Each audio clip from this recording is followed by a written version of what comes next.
आज Doubtnut app download करें। Doubtnut पर अपने सभी गणित, रसायन विज्ञान, भौतिक विज्ञान और जीव विज्ञान के डाउट्स का करो सफाया। बस प्रश्न की फोटो खींचो, एक ही प्रश्न को क्रॉप करो और तुरंत वीडियो सोल्यूशन पाओ। अभी डाउनलोड करें। नमस्कार दोस्तों, प्रश्न है यह अनुमान किया जाता है कि बही केंद्र की और केंद्र की द्रव्य भी वंशागत सूचना के संचारण में महत्व रखते हैं, क्योंकि इस प्रश्न में हमें 4 विकल्प दिए हैं। पहला विकल्प दिया है कि कुछ कोशिकाएं प्रोकैरियोटिक होती है। दूसरा विकल्प दिया है कि विशेष प्रकार की कोशिकाओं में विशेष प्रकार के हरित लवक होते हैं। हम तीसरा विकल्प दिया गया दोस्तों कि माइटोकॉन्ड्रिया और हरित लवक में भी क्या होता है, डीएनए होता है। तथा चौथा विकल्प दिया गया है कि कोशिका विभाजन में कोशिकीय और केंद्रीय पदार्थों का दोनों संतति कोशिकाओं में बराबर बंटवारा हो जाता है। जैसा कि दोस्तों हम जानते हैं कि बही केंद्रिकी और केंद्रिकी द्रव्य क्या होता है। दोस्तों जो केंद्रक में पाया जाता है उसे हम केंद्रिकी द्रव्य कहते हैं।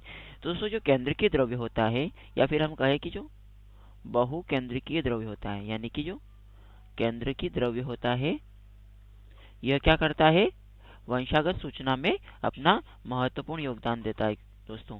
क्योंकि दोस्तों केंद्रिकी द्रव्य में क्या होता है, डीएनए पाया जाता है। डीएनए यानी कि डीऑक्सीराइबो न्यूक्लिक अम्ल एक आनुवंशिक पदार्थ होता है दोस्तों डीएनए, जो कि वंशागति में अपनी महत्वपूर्ण भूमिका रखता है। यानी कि दोस्तों वंशागति में क्या करता है, यह वंशागति का संचारण करता है कि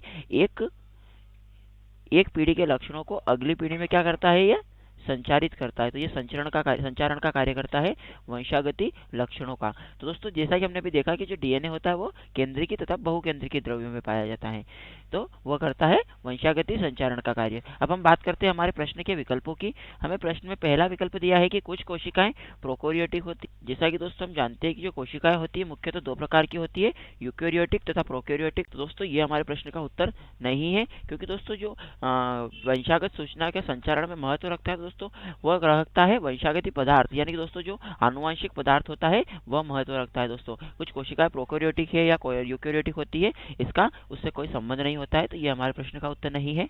दूसरा विकल्प दिया है कि विशेष प्रकार की कोशिकाओं में विशेष प्रकार के हरित लवक होते हैं। तो दोस्तों यह भी हमारे प्रश्न का उत्तर नहीं है। तथा तीसरा विकल्प हमें दिया है कि माइटोकॉन्ड्रिया और हरित लवक में भी डीएनए होता है। तो दोस्तों ये हमारे प्रश्न का सही उत्तर है, क्योंकि दोस्तों जैसा कि हमने भी देखा था कि जो केंद्रिकी या बहुकेंद्रिकी द्रव्य होता है वह कोशिकांगों में पाया जाता है, और कोशिका की जो केंद्रक होता है उन केंद्रक में जो द्रव्य होता है उसे हम केंद्रिकी द्रव्य कहते हैं। और दोस्तों जो माइटोकॉन्ड्रिया और हरित लवक में जो डीएनए पाया जाता है, डीएनए होता है यह वंशागति सूचना में अपना महत्व रखता है। यानी कि दोस्तों ये क्या करता है, आनुवांशिक पदार्थ की तरह कार्य करता है।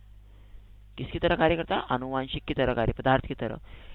जो डीएनए होता है वो आनुवांशिक पदार्थ होता है, और जो डीएनए होता है ये क्या करता है कि जो माइटोकॉन्ड्रिया और हरित लवक में जो डीएनए होता है यह क्या करता है, वंशागत सूचना के संचारण में अपना महत्वपूर्ण योगदान रखते हैं। तो ये हमारे प्रश्न का सही उत्तर है। तथा चौथा विकल्प दिया है कि कोशिका विभाजन में कोशिकीय और केंद्रिकीय पदार्थ दोनों का संतति कोशिकाओं में बराबर बंटवारा हो जाता है। तो दोस्तों यह भी हमारे प्रश्न का उत्तर नहीं है, क्योंकि दोस्तों जो वंशागति का संचारण होता है वो मुख्यतः आनुवंशिक पदार्थ के आधार पर होता है। तो ये हमारे प्रश्न का उत्तर नहीं है।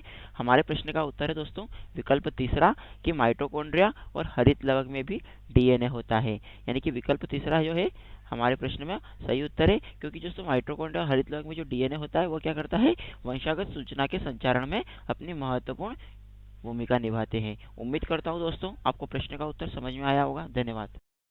कक्षा 6 से 12वीं से लेकर नीट, IIT, JEE वो एडवांस के लेवल तक 1 करोड़ से ज्यादा छात्रों का भरोसा। आज ही डाउनलोड करें डाउटनेट ऐप या व्हाट्सएप करें अपने सारे डाउट्स 8400 400 400 पर।